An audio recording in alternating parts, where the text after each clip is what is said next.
In the Infectious Disease Biology unit of ILS, we are focusing on several infectious diseases like candidiasis, chikungunya, dengue, tuberculosis, and malaria. Nowadays, everyone is familiar to COVID-19 pandemic, which has been there since a year or so. But today, we will be introducing you to an ancient disease, malaria, which is present for several hundred years. On an average, every year there is about 200 million people getting infected with malaria, and of which almost half a million people die. In India, 2018 alone had more than 7 million infected cases, of which almost 10,000 deaths were reported. Most of the people who die of this disease are pregnant women and children below the age of 5. The Government of India spends almost 2,000 crores for malaria every year.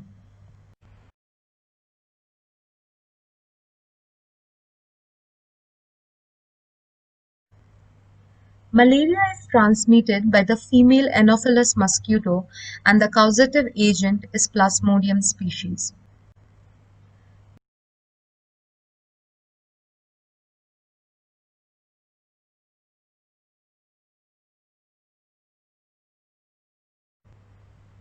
Malaria has a complex life cycle which involves two hosts, one vertebrate host, where the asexual life cycle occurs, and an invertebrate host mosquito where the sexual life cycle happens. Let us go through a short video for a better understanding of its life cycle.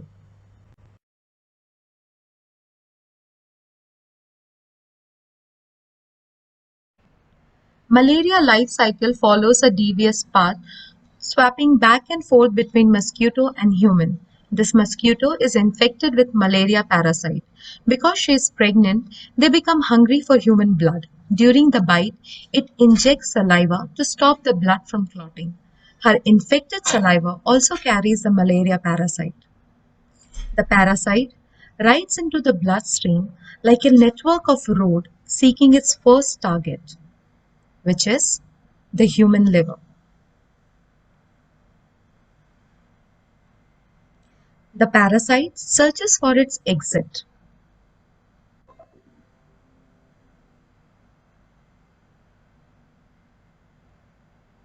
The Kupffer cell is the entry point to the liver tissue, leaving the blood parasite inject the liver cells, killing one or more cells in its way.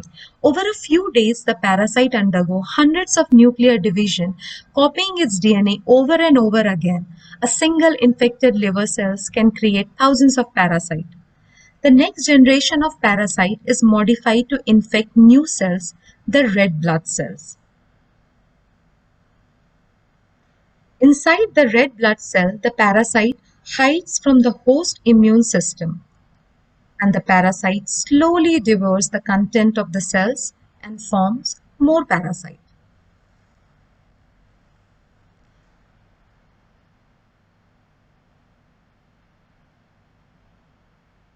The infected cells become sticky and adheres to the blood vessel wall. Once mature, the infected cell bursts, spreading more parasite to the bloodstream. Now let's talk about the life cycle in the mosquito host. Only a pregnant mosquito will bite human, seeking nutrients from blood to nourish her developing eggs. If she drinks blood from someone infected with malaria, she too becomes infected with the disease. The parasite form, which is deadly inside human, can also not survive in the mosquito stomach and slowly get digested with the rest of the blood meal.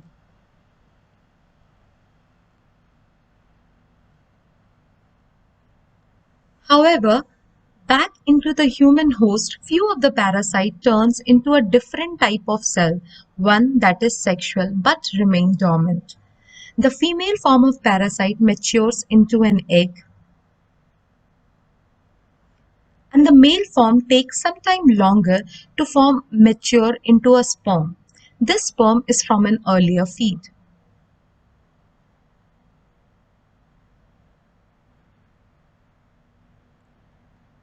The fertilized cell can glide, and began to explore its new environment.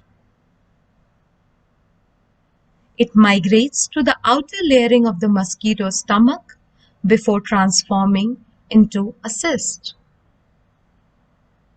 Each cyst can produce thousands of tiny parasites which infest the mosquito's salivary gland.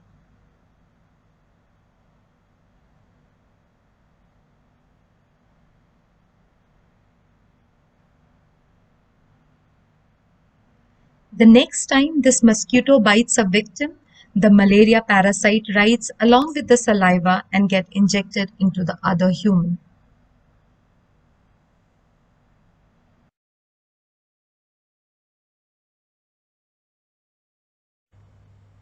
Although the life cycle of Plasmodium is complex, the pathogenicity comes from the blood stage infection only. Generally, malaria patients suffer from high recurrent fever and anemia, which is the loss of blood, and convulsion.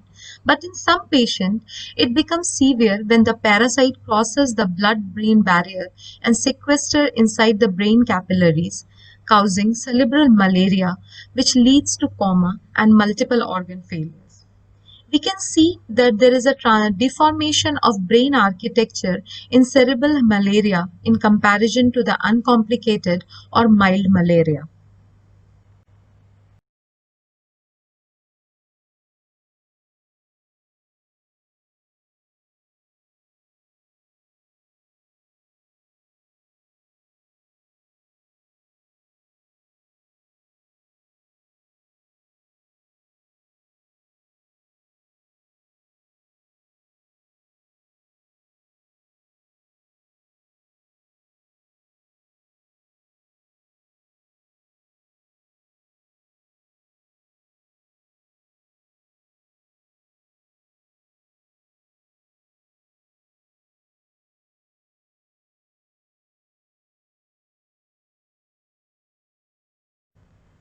In this slide, we can see in cerebral malaria, the RBCs get sequestered inside the brain's blood capillary and the infected RBCs get hemolyzed and the parasite crosses the blood-brain barrier.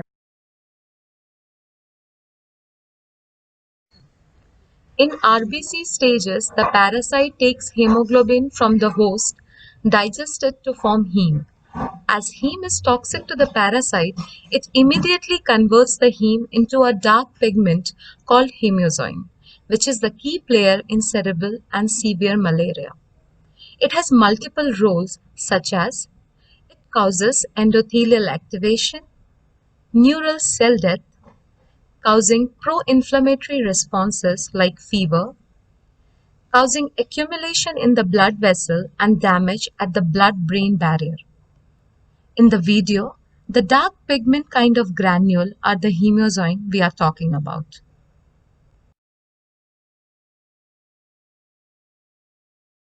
Now you can see the different life stages like ring, trophozoite, schizones, gametocytes in different Plasmodium species.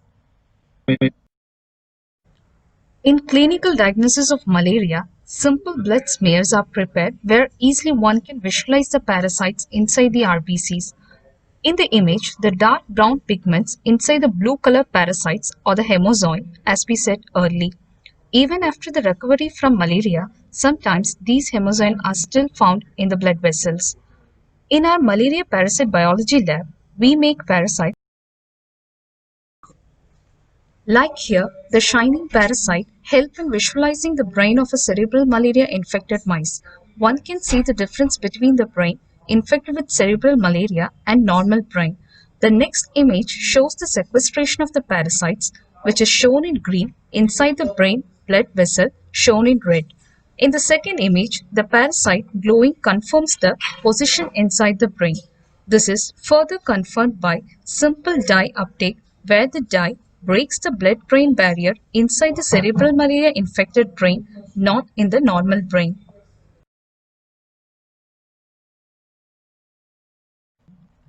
In our laboratory studies, we can see a normal, which is an uninfected mice, is playing and moving around, whereas in the other video, the mice, which is having a cerebral malaria, shows the restricted movement by paralysis in leg and head shape.